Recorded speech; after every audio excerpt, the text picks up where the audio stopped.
ri ko kela ja jala jen doro ko la parka jamana in wo branu bu jen bo ma charande ke jongo jene la wana kur medan mela ter ko kor ka wayne kon ka gwe dumde woro la ngoje je kikan per kan leide ko ken jen ci doro cha do kon jongo dol gad ka ko nyal kana pin ko dabada kon moru kun be ya gwenya dobana be ko taga gwenya na gad ka be gwenje ko nyal kana pin be gwen dobana de jona ka be ya gwenya dobana dole cenge te da long e cengka ya gag luang matel kwel be ko nyala lebene kamaro ko doban jel jenten ke jendun go je meme chwale dubai ne ko wodun bu ko nyal ya gwendo bana dal gad ka chot ko jendun ka chat bu ko nyal ya gwendo bana dal gad ka chot ko dena gwa jeli na sara jeli na man ko da bada ke ri ci wuda majalara ne e chole ye ne gayi wa ten jalgo tel dor ben ye ne pinki sopia ka tel dor ben ye ne pin so da min no ko da bada je e ye kun we gang re dum di ala jel jenten na kimla yana ye ka ci jin bu bana chaw kurar chaw kun bu bana karar gad ka dinitik ka wori ngame jajo chone cha gwada kwichan kale ko nal po mo ka pal de jo jala dor ko chot ko ran ko dalalan nyam ko dion hotel go banye ne jepin kayen mana da baka na gwana da baka ye jo chen gad kel kon mi ne wo kun mi ne ka kwal ine yiku ne kwal ne talfo no kun kwal ka ci abin go ci gado ko libya tulo de je ka gado tenu kun nyal wo kun nyal jel kel je mu je mo me no gwada me charu no wechin ku jelo ay pele chan mana aka jel ka ko take mi shi ngaje ne waga dushe je ne ta ke ku te ku buni mi shi ngaje waga dushe je che kuar mal ko dral goro de tinye pin ka pal ne ku gada ne pane ci ko nen ka media gadan ta gajoy kan jana gan to lo mi run wan char cin run wal de kana kana ke bodol to na ko nyal ta kala ya dol landi le diene jan paglat ko nyal ta ya kel nyidi nyakaten go ko nyal ta ya kel jongo no waratan to gan waran diel gan wara bab doro mo makan me jela gwando no kon kay yene jelga chot kos be ko nyal ya gwen kwel na gad ka kwali loy kon nan ne pal kuidu ni chang war kana chang da ne pal kuidu ne ala no ko nyal gwe te ne gan ko re do be jelga chen ko nyal gwe te ne gan ko re wuje me mi chika ka duba la wota me ka re bodo ko nyal te ni kuram don ko nyal ya bab yera mo ko yera me da re ni ko de ti cha ko de lele wun mi twala pol me chika do lonken ger panken be jaga la jang ku pol yu jak pel ka jaka war ke jo yana cha dal tanga teram kan te be jene be karo mo gwata tinane be ka yitan ba bandare kaya te sure cha parwe kala jang ba gori yo bulu njogo yo la video ba balat churi chuje chu karkata lo am di lon kam da kana konna che wa bana mi ke cha ti dial cha ga jagre ri ko dong ne ku lo pal gad kama hiyan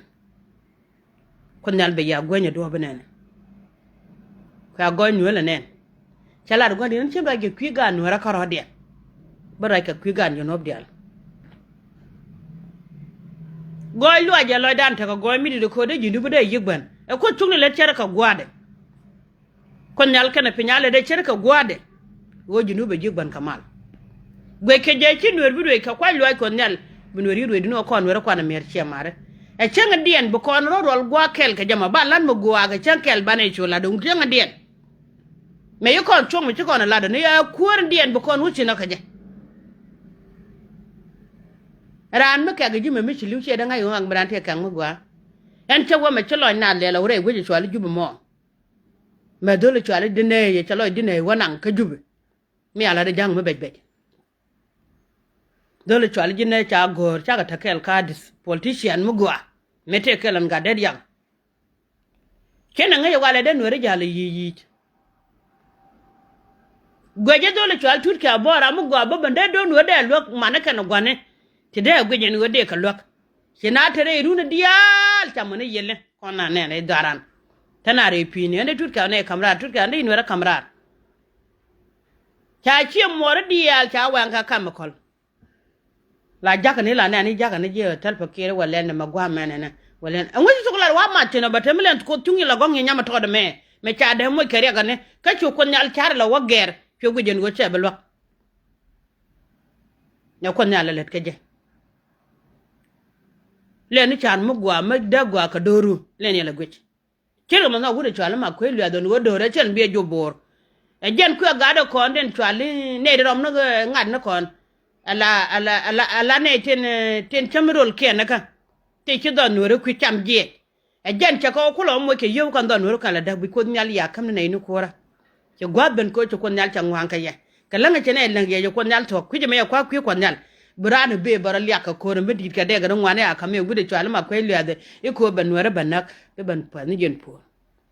polo ya ta da gwan jeng ni shara be mata ka je be pen sin ko jin yo ro ku let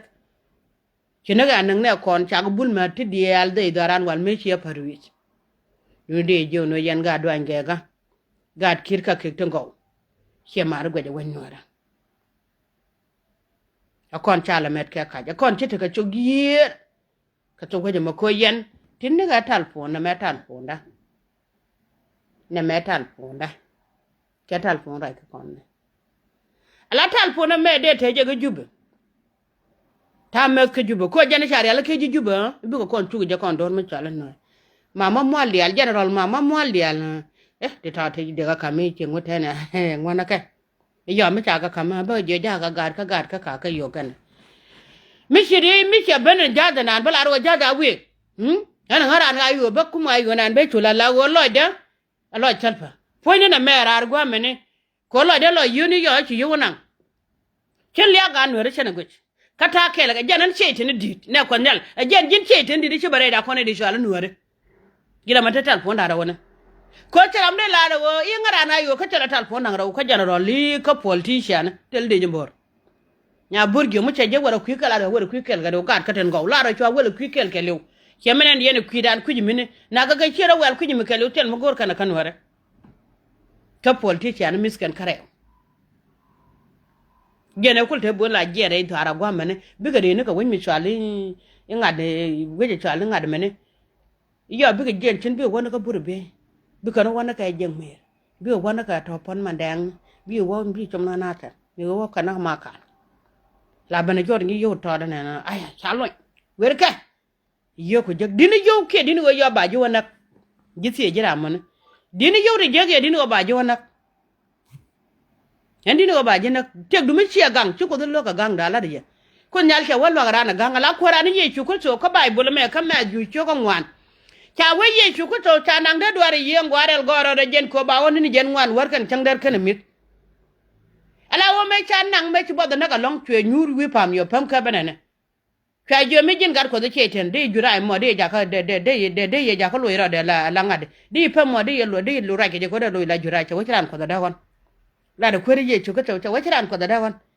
me a kwere ye chuko to ma cha na wi lo gan ber cha na wi lo gan ber cha jo yu kon nyala da la kan wo jene bro yor pin ko ba cha ga le ka rai ko chuko chi ga no pen pam chola do wo chiran ko da cha da ma ko na chan ka ko ye chuko to da yor pin no nga jara mo rai de mo nga e che tin ko che la ra jare du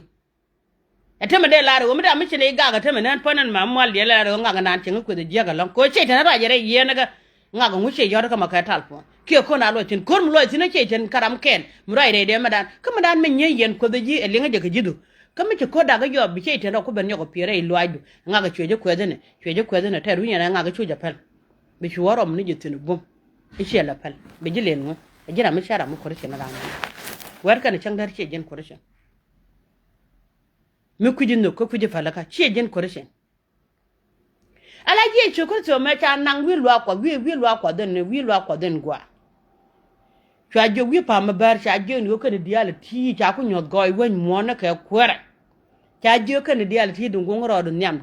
na me palanga ande kam ko dial ti cha kam ren wen mo no ko la tere wala la ne pastor nyi ken pastor de ken nyi ken ne de ken te ko am ne tere ko am ne ci boko Jerusalem ka ci Jerusalem ci benen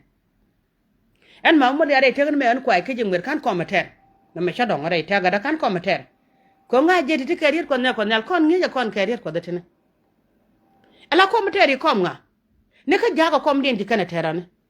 ne ka gogo ko mden cha terane de kon wane to wi mo nan ko le de ko gon mon ke ko kin nya jini bi lo ko do gono jini bi kanan ba lo ko go na kanda che bu gorob ne to da burum ko ra mi che jino jana di ay ngala pala ja lor she ngara ma ter kom ne ko tel ya go chen tiri ne me dini jen kon jal kon langu ala ti chwali ngani ne ga chwal gwa mane ka to da gwa mane kon ji tal ka chwal jen ka to dun tong me to ina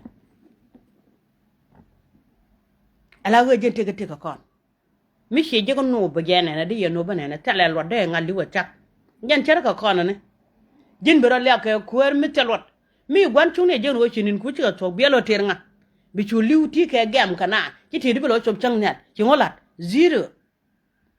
zero lan zero gila no mogwa ka kwi go etiedu ala no mogwa kwi go etieda ni wo bu kor malta kwa luaj be duarka be ta kwa luaj keke be shora gore warga ga tega ngene gor kon ko shene a shuja gujini wo mitem bi ko mientu jek e chideri tindiri ko titene barka community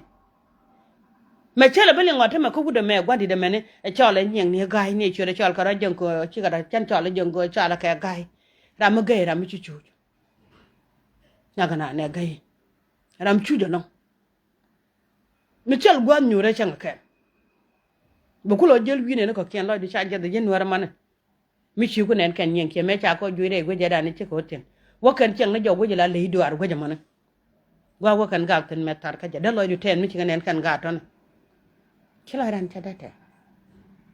ka jumu ku yalla tere no wotal ba kiri ce bi jen wi kwam te mi cham yene tin ta jubu yene dial ta jubu te mi jeg jene yara kula jakal li mu ne sharga ya wara nu mi sharga je mi ciga ko ter ken ciga mi dilal ka so Sudan ku jela walim ku jela guje di yisu mu tabi mi gun mi ci ko ter ken yene je kan gorta je bi kula jien wi jalim karial mi da gad ku je kula waju duel cheta kan ya kon dial kon sora le ni gad kon dial politician kon wer kan wan dor kere wi mi twala Uganda ta mi right Sudan ne kon nal ten go lel ken ke di de to kan ka ina rotia bin biya waya da mama mal ya le chan kan wan ka pa ba dag de ron kinang da wi de jandang da wi de bakel bi ko wona ko mi ji de ba ka ram ji ko gwa yoken ngal basin ga pedo na kan wore ba kan ngal mo ki yo ni jindi gudu achar mi jin wonu wara bi nyuur bi te dule nyuur ga da shi yele na achar da dorun bana gay ke je char me ala rugun da ba gad kun kulo jal dor char ka le ka ga nen tilat ka na ka gwat kura ka lat ke piu sherien en wo chikan bulo je ka gwadien ko ya ma gun mi twala ma ko liat e gun mi twala bul men ka gwadien ko gude twala ngwana ne kandiyan do ga jane ka go bi reedu no kwar let da gwan ken ka mi yen kanen ga jane ala wala mo kana kai chak to ken nyuro gwa mo gwala gira la den me len do ni ne ji guda kanya ken bonona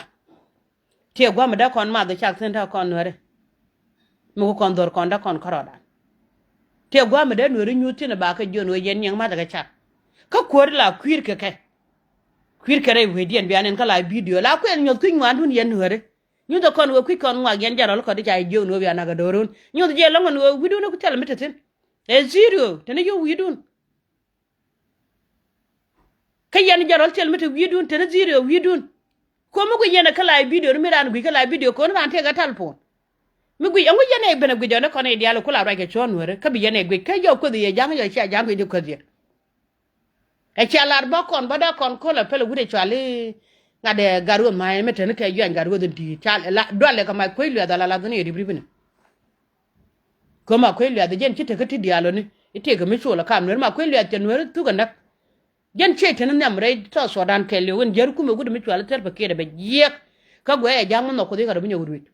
wonna ka karagan ko no sho ngwan ke baken ci jang ro binyo gudu ten